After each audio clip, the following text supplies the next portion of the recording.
Стигат или не стигат парите на столицата и какво може да се каже на някой политик или държавник, който се оправдава с това, че нещо не е свършено, защото няма пари? Не звучи ли достатъчно убедително като довод? Въобще не ми звучи убедително. Има ли семейство, което може да каже, че не стигат парите? Даже и най-богатото семейство на милионери сигурно не му стигат парите, защото иска да си купи по-голяма яхта.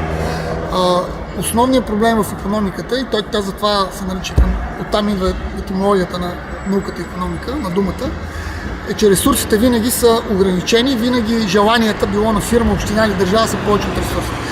И всъщност проблема в София не е недостига на пари, а грешните приоритети, неразумното изразходване на тези средства и понякога даже корупцията.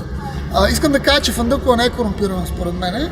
Според мен тя е честна жена, но около нея стават неща, които просто са неприемливи. И ако не е корупция, разсипия. Вие вече споменахте за прораслите дворове в училищата, но все пак виждаме, че тук или там нещо се прави, но какво липсва, за да се направи истински читав ремонт? С бюджета на София, който вече ще наближи 1,5 милиарда лева за 2012 година, плюс допълнителни пари, които аз мога да намеря, и директно ще кажа как мога да ги намеря, аз ще издам, разбира се, ако Столичния общински съвет одобри това, което ще предложа, общинска облигация, нещо, което не е откриване на Америка. Всички модерни градове по света използват този финансов инструмент. С тази облигация ще направят две неща. Едното е окончателно решаване, поне за 10-15 години напред, проблема с училищата, т.е. училищата да бъдат дворове, тоалетни, въобще изцяло ремонтирани. Недостига на детски градини. Това проблем също има частично решение, но нещо явно пречи да има. Първото нещо, което ще направя, ще поискам Общинския съвет в рамките на не повече от 2 месеца, може да стане, да определи 15 детски градини.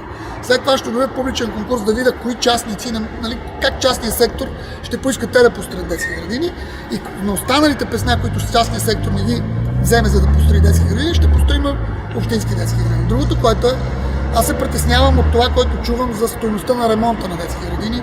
Говори се за цифри от над 2000 лева на квадратен метър. Аз имам сигнали, които сега ще ги проверя.